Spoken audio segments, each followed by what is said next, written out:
On this week's episode of Inside Outside Innovation, we sit down with Richard Lyons, Associate Vice Chancellor at the University of California, Berkeley, and the university's first ever Chief Innovation and Entrepreneurship Officer.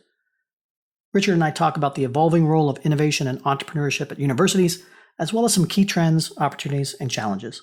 Let's get started. Inside Outside Innovation is the podcast to help new innovators navigate what's next. Each week, we'll give you a front row seat into what it takes to learn, grow, and thrive in today's world of accelerating change and uncertainty. Join us as we explore, engage, and experiment with the best and the brightest innovators, entrepreneurs, and pioneering businesses. It's time to get started. Welcome to another episode of Inside Outside Innovation. I'm your host, Brian Ardinger, and as always, we have another amazing guest. Today, we have Richard Lyons. He's the Associate Vice Chancellor at University of California, Berkeley, and the university's first ever Chief Innovation and Entrepreneurship Officer. Welcome, Richard. Thank you, Brian. Happy to be here. I'm excited to have you on board. I think one of the first things I wanted to talk about is what is the role of a Chief Innovation and Entrepreneurship Officer at a major university? Good question. Actually, the role didn't exist 4 years ago. It started at Berkeley at the beginning of the year 2020. A number of universities, as you know, have launched this job category. Most universities that were pretty decentralized places. I like to use the phrase distributed creativity. Things happen in engineering, they happen in business, what have you. And I think the idea was, well, could we collect ourselves and become, a little bit more than the sum of our parts in terms of innovation and entrepreneurship capacity? That's one way to think about why the job was created. Well, you're the Dean of the Haas School of Business. How does it differ when you're focused on, MBAs and the business side of things versus now this more cross-collaborative curriculum and such? Yeah, well, I love that question because it's part of what's so much fun about being in this role. So Chris Purr, Jennifer Doudna, one of the faculty here, shared the Nobel Prize in biochemistry a couple of years ago. Science. I'm like a half an inch deep in science. I'm an economist, just to put it on the table. And so I get to mix with all these lab directors and scientists, and not just Jennifer, she's just one of many. But so that idea of boundary spanning, right, in a really fundamental way, touching on people that are doing deep science, but also the social scientists and the humanists. And how do we sort of create a for-all ecosystem that everybody's feeling like, yeah, well, this serves me and is also interesting to me. Well, it's quite interesting. We've seen a lot of trends in higher education. It seems more and more universities are jumping on this idea of cross-collaboration with business. And, you've always had tech transfer and things like that. What are you seeing when it comes to trends and this kind of move to focus on entrepreneurship and innovation? I think the trend is unmistakable. My own view is you could go right to the mission statements of these universities, because I think 20 years ago, people might have said, the deep why of this university is research, teaching, and public service. And you still hear that phrase. But, reaching out to Simon Sinek's work, Start With Why, or whoever, the idea might be, those are really what and how. Really important what's and how's. But the deep why is impact. And so if you really thought that the mission was research, teaching, and service, then you might look at innovation and entrepreneurship and say, oh, we're a public research university at Berkeley. Mm-hmm. And you're kind of way off on the periphery. But if the deep why is impact, no, you're kind of at the center of the mission. Not the only center of the mission. Even at kind of this reframe of university missions is helping people to see that, no, this stuff is mission advancing, folks. This is not mission distracting. Some universities get a bad rap when it comes to entrepreneurship. Maybe the old version of tech transfer where, the university wanted to keep control of what was being created on the university and sharing the profits or the upside on that with the professors and venture capital and that. Can you talk a little bit about how maybe that whole tech transfer process and that has evolved and what you're seeing? Yeah, happy to. So I was thinking a little bit before we got together here, and I thought, well, I want to present 4 mind blowers. And I think all 4 of these are related to your question. And I don't want to get too edgy, Brian. So here's one, and we don't have to talk about all 4, but I think it really is an answer to your question. Well, first of all, if you asked a university, is it possible for a startup or a big company, but let's think startup, to be able to access a mass spectrometer on your campus, or a DNA sequencer, or a shake table, or own all the IP? Is there kind of a porous way to access scientific equipment on campus? And almost every university would say, yes, that's possible, that happens. And MP3s existed when Apple created the iTunes store. So Berkeley created a platform, we call it Berkeley RIC, the Research Infrastructure Commons. It's a platform with 27 labs on it, and virtually all the equipment in those 27 labs. And you, Brian, or a company of any size could access a mass spectrometer or a cell sorter and own all the IP. It's fully priced, but this creates this sort of porous boundary, and it's relationship building with a lot of these companies and so forth. So that idea of opening up the infrastructure to innovation and entrepreneurship, because there's a lot of excess capacity if we're going to be honest about it. In fact, we even spun out a company based on this. It's called Second Lab, secondlab.com. And they're basically prosecuting this, in a nationwide, worldwide way. So that's a fun platform. For us, it was a mind blower. The other thing that I think comes into this conversation is the whole funding aspect. How do private funds work with, public education and that? Some of the trends I know that I saw recently, you were talking about some of the interesting work around shared carried funds and that. So maybe let's talk a little bit about the finance mechanism around funding innovation. Yeah, thanks for that. So it actually was one of the things on my list of the 4, but I'll just get right to it. So the idea is we have 8 of these shared carry funds. We talk about it as a platform. We actually know how to set this up and do this, pretty darn efficiently now. And in all 8 of those cases, so these are external funds. These are not funds inside Berkeley. They're outside entities legally. And they have affiliation agreements with Berkeley. That's important for them because they can actually say we are affiliated with Berkeley. They can use our logos and our marks to pitch themselves to LPs and limited partners and so forth. What's the get for the university? Half of the GP carry in each of the 8 carries is contractually committed back to Berkeley. And that's a stunner. This is not, look, I'll make a gift, I promise. This is sort of like, no, dollar pays out a carry to the GP and 50 cents of it comes to Berkeley. So we could talk about, well, how many more might there be, and don't they compete with each other, and these kinds of questions if you want to go deeper. But the first one was launched about 6 years ago out of our College of Chemistry, and now they're spanning a lot of different domains in different parts of the campus. Are you seeing other universities adopting these new methods from this perspective, or? I'm getting a lot of calls, Brian, from other universities that want some details, and universities are open source places. We're very sharing of information and so forth. I haven't heard of any university that has developed anything quite this extensive. Yeah, it seems like a good partnership on both fronts. The other thing I want to talk about is you've seen quite a bit of success coming out of Berkeley. I think you're ranked as like the #1 venture-funded startups are coming out from undergraduate than other places. So talk about the success that you've seen and why do you think is contributing to that? That's a very big question. We do have a certain geographic advantage, being Silicon Valley and so forth. And Berkeley's just got a lot of fields. It's really strong chemistry and biology and lots of the fields, machine learning, et cetera. But, I think deeper than that, we created a time lapse, Brian. It's on our website. And what did the ecosystem at Berkeley, the different programs, accelerators, incubators, funding mechanisms, so forth, what did it look like in the year 2000? How about 2005, 2010, 2015, today? It's stunning how much delta there is on this time lapse. It's on our public website. For those that are interested, I&E, Innovation and Entrepreneurship, inde.berkeley.edu. So that time lapse is there. If somebody wants to see it. That long predated me. I'm not trying to take credit for this, but most of these great universities, things have just sort of accelerated. And then people talk about culture and so forth. Then I'm kind of a nut for culture, right? What are sort of the shared behavioral norms and values that drive some of this? So questioning the status quo, right? There aren't that many university presidents that would come out and say, our university, we're all about questioning the status quo, but Berkeley does. I mean, it's in Berkeley's history. It's part of our DNA. That's a pretty helpful cultural construct. And then the last thing I would point to is we have a bunch of macro wind in our sails, by which I mean, so for example, the University of California, 10 campuses, Berkeley is one, has a governing board called the Board of Regents in California. And the Board of Regents issued a report in 2021. It came out in May. Anyways, it's publicly available. And they basically said, we should go even faster and further in terms of innovation capacity. I mean, they were proposing things that many people thought were so radical that even the office of the president of the UC system was saying, wow, too fast, too radical. But it's very rare that we get, so much support from above. So it's a constellation of a lot of factors. You mentioned you took this role in, I think it was January 2020, right before COVID kind of hit and probably changed the world. I'm curious, what did you think this role would be, I guess, going into it versus how the world changed and where it's going today? Interesting. Well, COVID obviously changed a lot of things. Just one very, very quick story. I mentioned this Berkeley Research Infrastructure Commons, right? This platform is for sort of providing excess capacity to the startup world.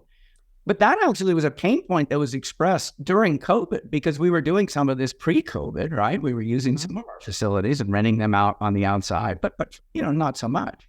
And then once COVID hit, like we couldn't let any non-UC employee into any of our labs, and it shut that business down. Now, that business was small, but those expressed pain points, they were calling me in my office and my team and saying, is there anything we can do? And it's sort of like, well, we can address this small pain point in this one lab. Or it also pointed to this idea that, is there a platform opportunity here? Is this a much bigger opportunity than we realize? So there's a famous economic historian, Toynbee was his last name. And he talked about the challenge response mechanism. You're challenged by something, and then it triggers an innovation, triggers an idea, and you realize, wait a minute, that could get big. That's one piece of it. The second piece of it is also this. Well, I'll give you an example. When we think about tech transfer, which does report into me, we normally, a lot of people think, well, what's the royalty level on how you're managing your IP portfolio? Yeah, that's true. But I'm a finance back. I'm an economist, but I do kind of financial economics. Anyways, how do we equitize? Here's a big opportunity I was not seeing 3-4 years ago. How do we equitize more of our upside? So if somebody says, yeah, we do licensing negotiations and we get equity in startups as well. It's sort of like, yeah, well, so does Berkeley. But it's sort of like, we now have 3 or 4 new pipes through which we are acquiring equity for not just IP, but for like acceleration services.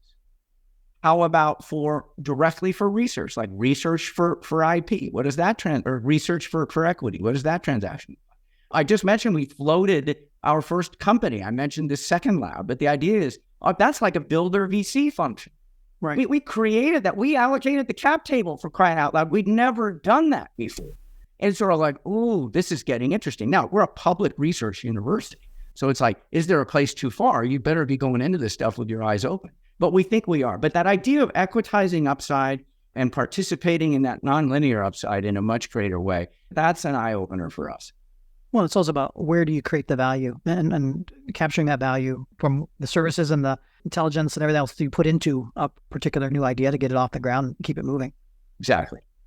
I mean, I want to pivot a little bit and talk. You've obviously been around a lot of startups and worked with founders in that. I'd love to get your insights into what are you seeing from the startup world? What are some common mistakes and challenges that new innovators should be looking out for as they launch their new ideas into the world? Yeah, well, thanks for that. Being in a business school, we talk a lot about leadership, and leadership is a word that means a lot of different things to different people. And it's often very situational. It's like, all right, what kind of leadership is needed here or there? So sometimes it's hard to generalize, but let me do my best because I had a chance to give a talk recently and I organized my talk this way. So what are the top leadership mistakes that founders make? You could do a talk on what are the top 7 mistakes that founders make, but I wanted to focus it on leadership. And we don't have to go through all 7. But actually, why don't I read all 7 and then we talk about any of the ones that you want. Number 1, founder mistake number 1. This I'm reading from my slide here. Needing to prove to your people how smart you are. Mistake number 2, starting the phrase with no, but, or however. Leadership mistake number 3, family, i.e. the team, the company is my family versus hard choices. Number 4, an excessive need to be neat. Number 5, playing favorites. Number 6, refusing to express regret/weakness.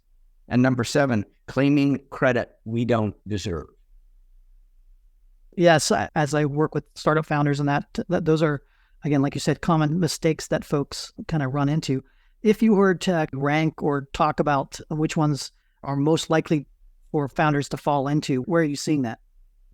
There's no one perfect way to lead. At Berkeley, we talk a lot about confidence without attitude. And it's sort of like, that might be exactly the right way to be a leader in this or that larger organization. But we know that there are a lot of founders out there. It's sort of like their attitude is how they got funded, for crying out loud. Right. So I'm not saying anything that, won't invite, a counter view on this. This idea that needing to prove to people how smart you are. You're not the founder or CEO unless you're smart. I mean, I think more people look at that kind of behavior and think there's insecurity there. Now, maybe some people say, I want to fund insecurity. Insecurity is the engine I want to fund. But I think increasingly people are basically saying, if you're really the team you need to motivate can see that a mile away. That's one that comes through a lot.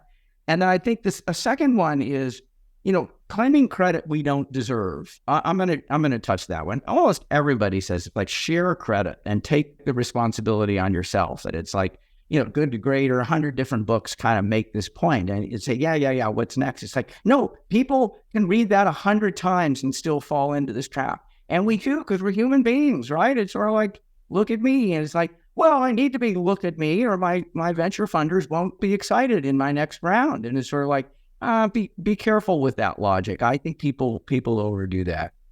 Absolutely.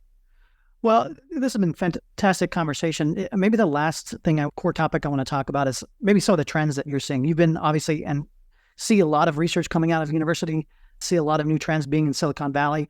What are some of the things that you're most excited about or nervous about in the years to come when it comes to startup innovation? So here's one of the things I'm super excited about. We have a program we call ACE, Accelerating Careers in Entrepreneurship. These are internship opportunities, mostly for undergraduates in startups. And it's sort of like, you can't get that after you graduate, or maybe you can find that. It's just hard, right? And so we have this program ACE. It's like, okay, that's cool. I could imagine other universities have it. But it's sort of like, no, we place 800 undergraduates per year in the ACE program.